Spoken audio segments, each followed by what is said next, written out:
दोस्तों आज हम क्लास 8 के प्रश्नमाला 2 के सी के पहला क्वेश्चन देखेंगे क्या कह रहा है। पहला क्वेश्चन गुणनखंड से जांचकर बताइए कि निम्नांकित पूर्ण वर्ग संख्या है या नहीं। जांचकर बताना। पहला क्वेश्चन 4 है, दूसरा 8 है, फिर 12 है, फिर 27 है चौथा। देखते हैं 4 के जांचते हैं। पहला क्वेश्चन है 4 पहला का पहला, तो इसको हम गुणनखंड से निकालेंगे 4, फिर दूसरा लगाएंगे 2, 2 एक 2, यानी कि गुणनखंड में होता है 2 में से एगो निकलता है। 4 बराबर 2 गुने 2, फिर हम 4 के रूट चाहेंगे बराबर 2 गो में रहा, तो इसको हम स्क्वायर के रूट चाह देंगे तो 2 में से एगो निकलता है गुणनखंड विधि से। तो हम 2 में से एगो निकाल देंगे कि इसको 2 वर्गमूल हो जाएगा आंसर, यानी कि इसको वर्ग गुणनखंड विधि से वर्ग पूर्ण वर्ग है इसको। हाँ, दूसरा क्वेश्चन देखते हैं। दूसरा क्वेश्चन है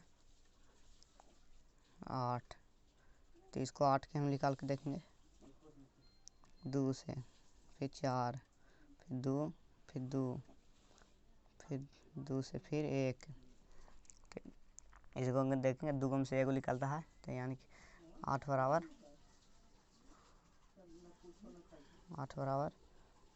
2 गुने 2 गुने 2, ये मिल रहा है, ये मिल रहा है, ये नहीं मिल रहा है, तो यानी कि एक गुणनखंड विधि से पूर्ण वर्ग नहीं है। यानी कि हम करेंगे 8 का रूट बराबर 2 के स्क्वायर गुने 2, ये नहीं मिल रहा है, तो यानी कि हम इसको कर देंगे, इसको वर्ग निकल में नहीं करेगा, यानी कि ये नहीं है, ये नहीं है, आंसर हो गया। तीसरा क्वेश्चन है 12 के हम वर्ग निकालेंगे 2 से लगाएंगे तो 6 दूनी के 12, 2 से 3 दूनी के 6, फिर लगाएंगे 3 से, 3 एक 3, यानी कि इसको पूर्ण वर्ग नहीं है, यानी कि ये मिल रहा है, ये इसको जोड़ा मिल में नहीं कराते, यानी कि ये पूर्ण वर्ग नहीं है, क्योंकि ये पूर्ण वर्ग नहीं है। हमारा यही आंसर हो गया। अब चौथा क्वेश्चन है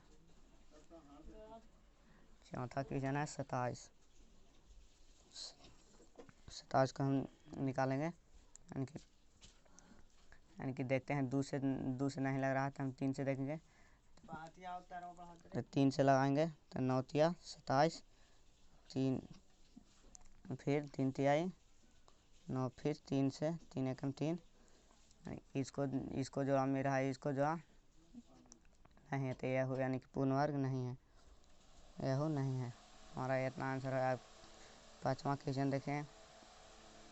पाँचवा क्वेश्चन है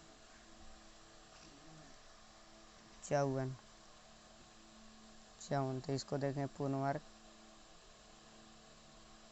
देखते हैं 2 से लगता है, 2 से तो 27, फिर 3 से लगाएंगे तो 9 तिया 27, फिर 3 से 3 तिहाई 9, 3 एक 3, तो ये मिल रहा है, यानी कि 2 एगो बच रहा है, एगो 3, तो यानी कि ये सब 54 का पूर्ण वर्ग नहीं होगा, क्योंकि इसको आंसर नहीं। छठा क्वेश्चन देखते हैं।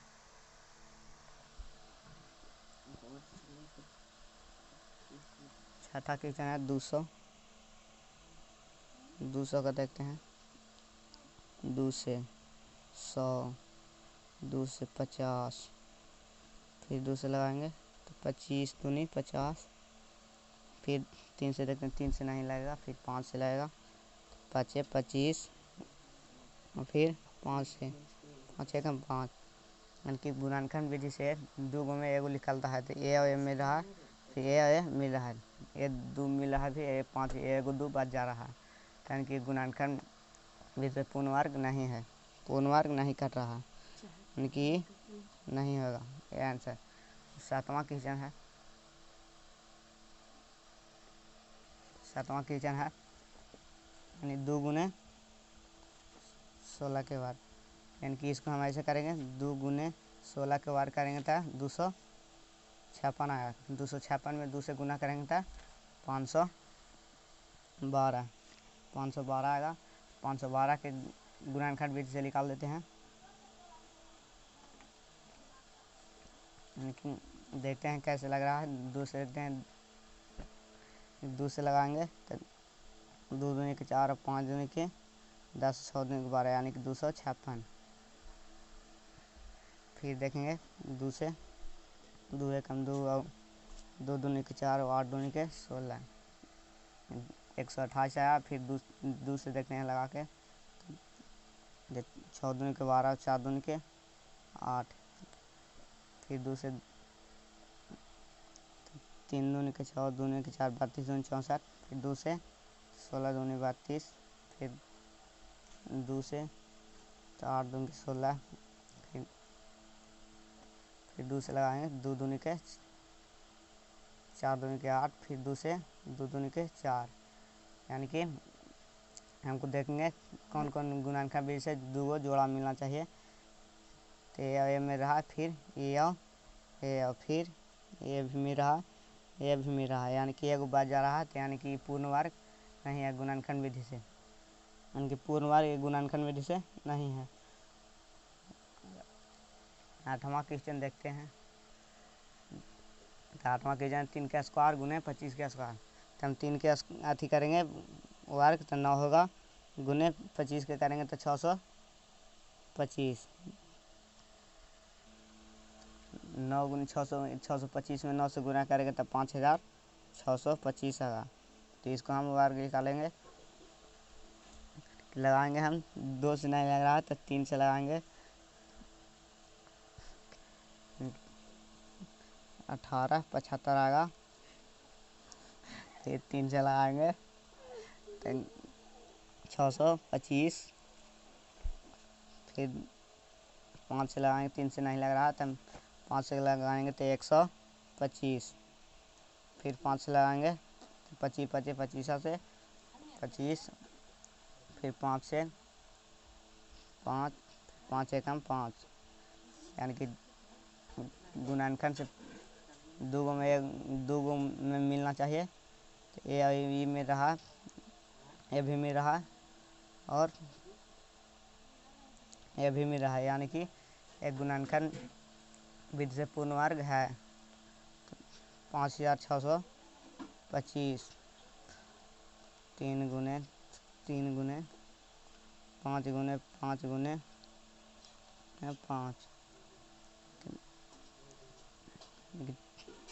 5625 के स्क्वायर, 5625 के रूट चढ़ा दें, फिर ये में रहा था 3 के स्क्वायर गुने ये भी में रहा 5 के स्क्वायर, ये भी में रहा 5 के स्क्वायर, यानी 2 में से एगो निकलता है। तो 3 गुने 5 गुने 5, 5 25 किया, इसको 75, यानी कि 5625 का वर्गमूल 75 आएगा।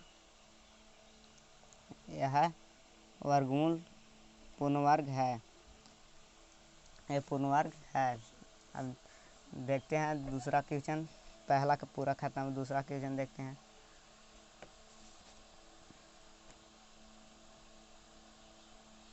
दूसरा का पहला क्वेश्चन है गुणनखंड से वर्गमूल निकालिए, गुणनखंड से वर्गमूल निकालना हो रहा है। तो पहला है 144, 144 के हम वर्गमूल निकालेंगे गुणनखंड विधि से। 144 2 से लगाएंगे, 7 दूनी 14 और 2 दूनी 4, फिर 2 से लगाएंगे, 3 दूनी 6, 6 दूनी 12, 36 दूनी 72, फिर 2 से 18 दूनी 36, फिर 2 से लगाएंगे, 9 दूनी 18, फिर 2 से लगाएंगे, 3 से लगाएंगे तो 3 तिहाई 9, फिर 3 एकम 3, फिर 144, और फिर गुना करेंगे 2 गुने 2 गुने 2, 3 गुने 3, 144 का रूट चाहेंगे कि इसका हम ये मिल रहा है, फिर ये भी 2 मिल रहा है, ये भी 3 मिल रहा है, यानी कि 2 का स्क्वायर गुने 2 का स्क्वायर गुने 3 का स्क्वायर, इसको रूट चाह देंगे, यानी 2 गुने से एगो निकलता है, 2 गुने 3, तो 3 दूनी के 6 दूनी के 12 है, यानी कि 144 के वर्गमूल 12 आ गया, 144 का वर्गमूल 12। तो दोस्तों मेरा वीडियो पसंद आए तो लाइक और शेयर ज़रूर करें और लाल घंटी को दबाना न